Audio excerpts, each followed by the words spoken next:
Hello, everybody, and welcome or welcome back to the second shelf and to finally, a little late, I know, my wrap up for Victober. Let's see how I did with all the prompts and the plans that I had.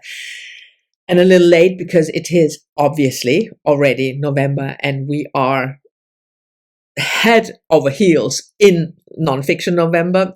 I already posted my TBR last Sunday, but today, Wednesday, I thought, I never actually wrapped up my Victober reads. I did a lot of recent reads and they were all non-Victober editions. So I thought, better late than never.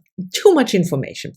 Anyway, so what I will do is I will go through the books that I read and how I did with the prompt. So the first prompt, I have to look that up because I have a memory that is like, So Katie's challenge was read a Victorian coming-of-age story, and then Kate's challenge from Kate Howe, read a Victorian work with chronic illness or disability representation. And I combined those two and also read an author that I hadn't read before, and that was Dina Malloch-Craig, A Noble Life, first published in 1886-ish, kind of. Whatever, 1866. Okay, 1866. Like I said, I had never read this author. Unfortunately, it's only this underwear publisher, Victorian Secrets. Why would you call your Victorian publisher? Never mind. And I just don't like this type of publication, the size. I don't particularly like the glossy stuff, but that was the only thing that I could get by her of this book, and I wanted to read this book because it is about a young boy. He was just born, and he is born with a serious disability. He can't walk, and it's about his life, how he manages to be the Earl, and a coming-of-age story, but it's also very much about how he deals during that time with his disability. I mean, let's say it was easier for him because he had not only a title, but a lot of money. So he could have a servant who would carry him around. He would have a sort of a carriage and a chair that that part was certainly easier for him than for anybody who would be born with that same sort of disability and didn't have any money.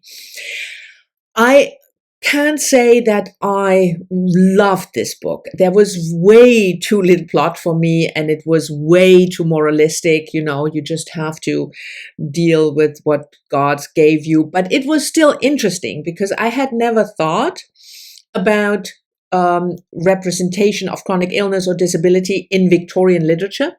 So I thank you, Kate, for coming up with this prompt. And I certainly want to read more books that have this representation. This was my first try, and it was interesting more than, good or for me, fantastic, but it was certainly interesting. So I'm happy that I picked it. And again, I'm really glad that we had this prompt. So I have done prompt 1 and 2.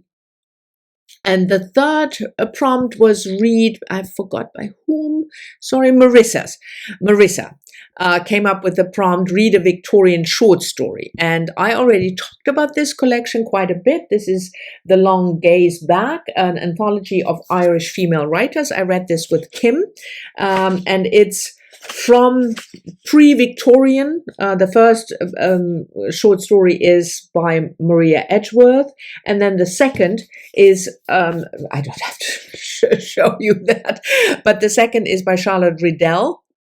I think that's how you stress the name, not Riddle, but Riddell, Frank's Resolve. And it's about a man ruminating about his marriage because his wife started to become a feminist and think about women's rights. It was interesting. Again, I didn't find it a very successful story because for the same reason, there was practically no plot. It was basically an essay about women's rights kind of covered up as a short story.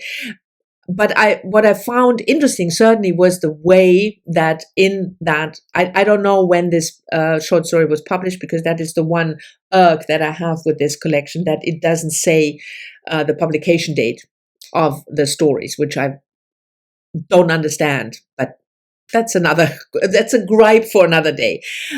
So I'm not sure exactly when, but it has to be published within, the 19th century, second half probably. And it was interesting to see how an author would talk about women's rights, that she would choose, the male perspective to find a vantage point into that topic. But as a short story, it was not really a success. But I completed the challenge. The next challenge was by Petra.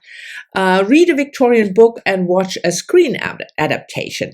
And that was much more successful in both respects. Bleeding lipstick, because I picked Elizabeth Gaskell's Cranford, which was published in 1853, and of course I watched the adaptation, the BBC adaptation, with Judi Dench in one of the main roles.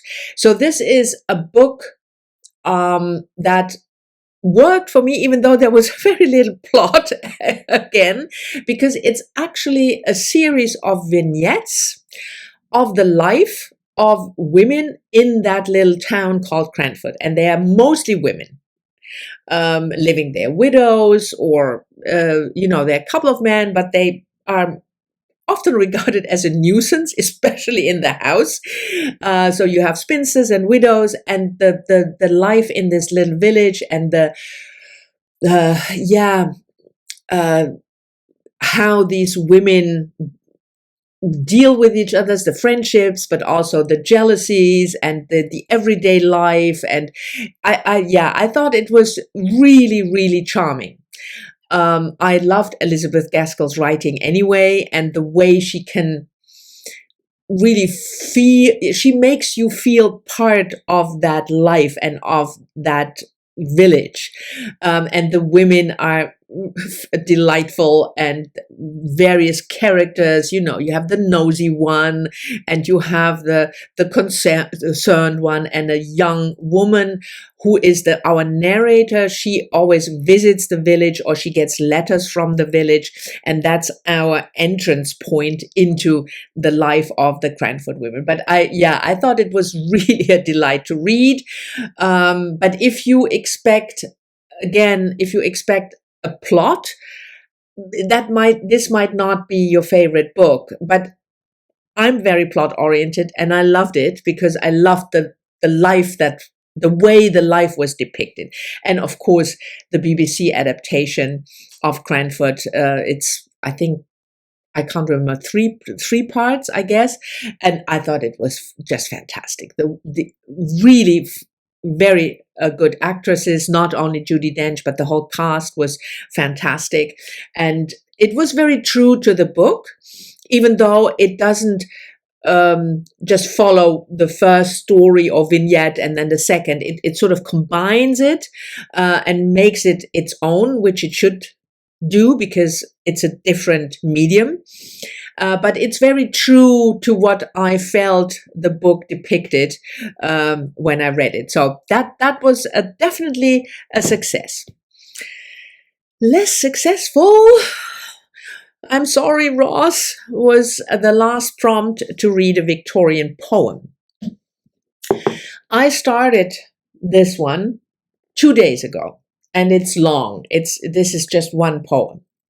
It's kind of a story in verse, and I read maybe the first 5 pages, which qualifies because you can also read a very short poem for this challenge. You don't need to read Aurora Leigh, which is like 200 pages. So I kind of sort of did fulfill the challenge, but not in the way I wanted to. First of all, I was way too late to pick this up because I don't read poetry often, so I really need my time and certainly for a poem that is 250 pages long. So that I started on the 30th of October was not a good idea. But I will try to just finish it until the end of the year, and read little bits and pieces. It's 4 books, I think, 6 books, even 7 books, 8 books. So I might just try to read a little bit every day or every week and finish it towards the end of the year. So Ross, I will get there. And I read a little bit, but I did not finish this one like I had planned to. I did, however, read 2 other books, not for prompts, but just because I wanted to complete a challenge that I set for myself, and that was to read all of the Bronte sisters' novels and make a ranking. I will leave a link to the video where I rank all the Bronte sisters novels down below. And I also made a video about George Eliot's novels and my ranking of those. So if you're interested, you can click on the link. And I read 2 those were the last 2 of the Bronte sisters that I had to read. And they were both by Charlotte Bronte. And the first one is The Professor. And I really enjoyed this one. This is considered a sort of the draft for Villette, which is not my favorite. If you watch the ranking, or if you have watched the ranking, you will know. I thought, as one of my subscribers, a viewer said, the snooze fest. Yes, Villette I thought was boring. Way too many philosophical and religious and moral contemplations and not enough plot.